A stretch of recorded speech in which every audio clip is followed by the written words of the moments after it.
ದೆಹಲಿ ಮದ್ಯ ನೀತಿ ಹಗರಣದಲ್ಲಿ ಅರವಿಂದ್ ಕೇಜ್ರಿವಾಲ್ ಅರೆಸ್ಟ್ ಆಗಿ 50 ದಿನಗಳ ನಂತರ ಜಾಮೀನಿನ ಮೇಲೆ ಇನ್ನು ಕೆಲವೇ ಕ್ಷಣಗಳಲ್ಲಿ ರಿಲೀಸ್ ಇದ್ದಾರೆ. ತಿಹಾರ್ ಜೈಲಿನಲ್ಲಿದ್ದರು 50 ದಿನಗಳಿಂದ. ಅಕ್ರಮ ಹಣ ವರ್ಗಾವಣೆಯ ಆರೋಪ ದೆಹಲಿ ಸಿಎಂ ಮೇಲಿದ್ದದ್ದು. ಸೌತ್ ಕಾರ್ಟೆಲ್ ಅನ್ನುವ ಗ್ರೂಪ್ನಿಂದ 100 ಕೋಟಿ ರೂಪಾಯಿ ಕಿಕ್ ಬ್ಯಾಕ್ ಅನ್ನು ಪಡೆದಿದ್ರು.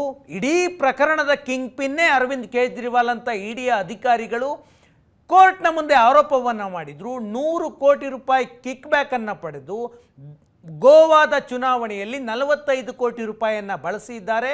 ದೆಹಲಿಯಿಂದ ಗೋವಾಗೆ ಅಕ್ರಮ ಮಾರ್ಗದ ಮೂಲಕ, ಹವಾಲಾ ಮಾರ್ಗದ ಮೂಲಕ ಹಣವನ್ನು ಸಾಗಣೆ ಮಾಡಿದ್ದಾರೆ.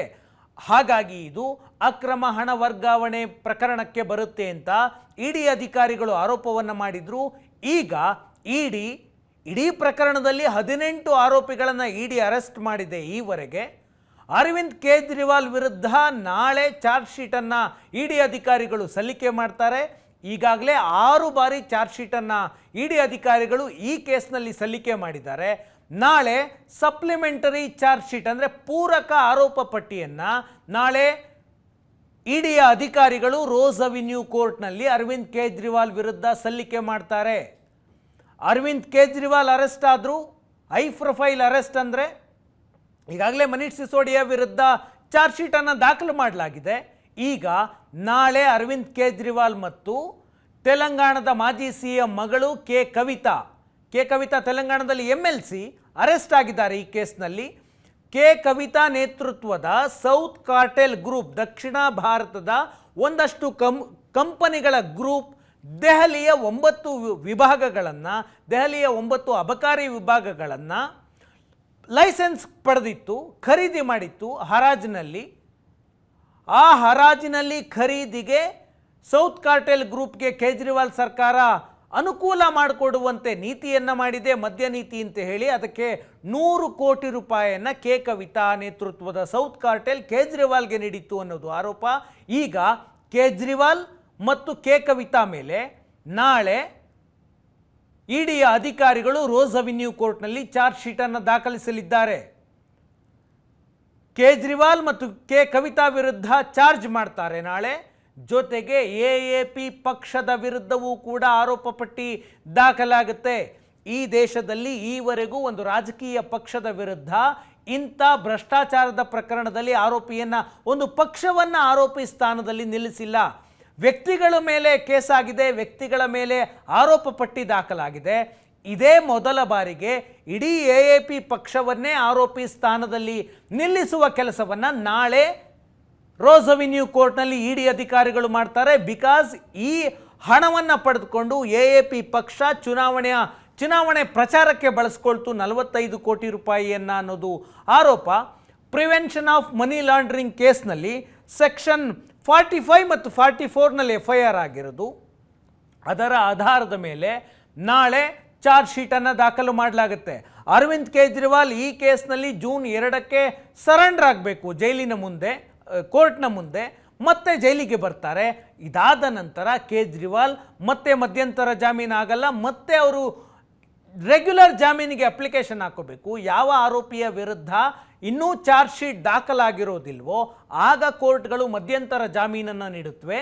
ಒಂದು ಬಾರಿ ಚಾರ್ಜ್ ಶೀಟ್ ದಾಖಲಾದ ನಂತರ ಪೂರ್ಣ ಪ್ರಮಾಣದಲ್ಲಿ ಜಾಮೀನಿಗೆ ಅಪ್ಲೈ ಮಾಡಬೇಕಾಗುತ್ತೆ.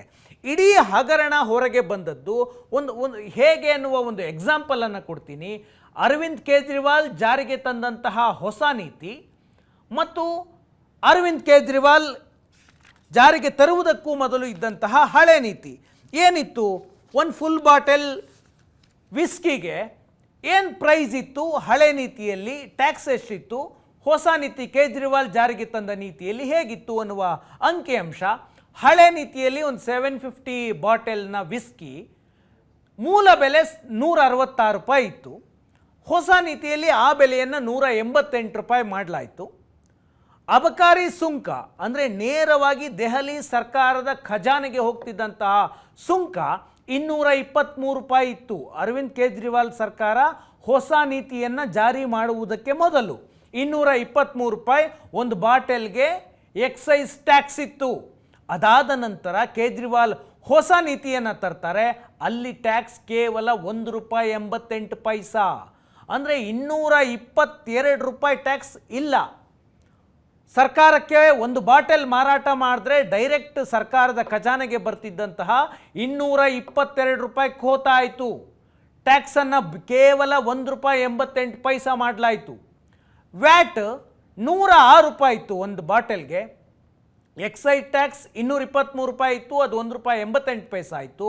ವ್ಯಾಟ್ ವ್ಯಾಲ್ಯೂ ಆ್ಯಡೆಡ್ ಟ್ಯಾಕ್ಸ್ ₹106 ಇತ್ತು, ಅದು ₹6.44 ಬಂತು.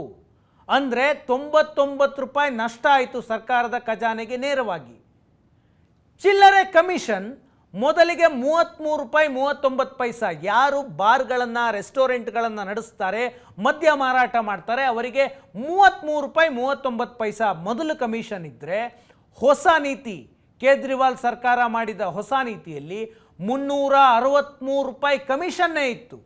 ಅಂದರೆ ಸರ್ಕಾರದ ಖಜಾನೆಗೆ ನೇರವಾಗಿ ಬರ್ತಿದ್ದಂತಹ ತೆರಿಗೆ ರೂಪದಲ್ಲಿ ಬರ್ತಿದ್ದಂಥದ್ದು ನೇರವಾಗಿ ಸರ್ಕಾರಕ್ಕೆ ಬರ್ತಾ ಇತ್ತು. ಹೊಸ ನೀತಿಯಲ್ಲಿ ತೆರಿಗೆಯನ್ನು 0 ಪ್ರಮಾಣಕ್ಕೆ ಇಳಿಸಲಾಯಿತು.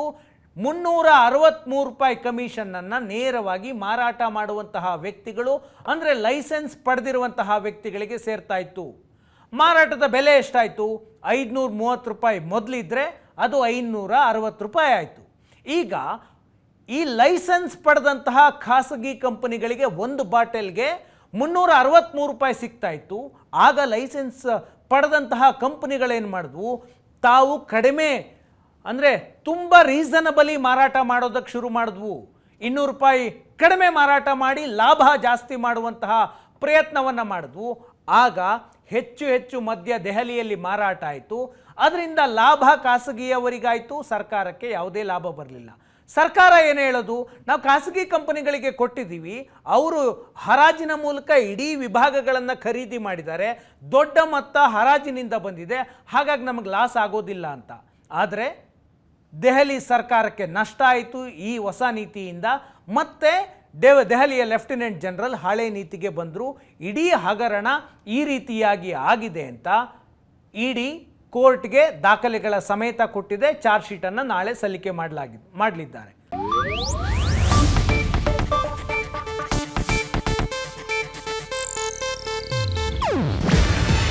ಇದು ಏಷ್ಯಾನೆಟ್ ನ್ಯೂಸ್ ನೆಟ್ವರ್ಕ್ ಪ್ರಸ್ತುತಿ. ನೀವು ನೋಡ್ತಿದ್ದೀರಾ ಏಷ್ಯಾನೆಟ್ ಸುವರ್ಣ ನ್ಯೂಸ್.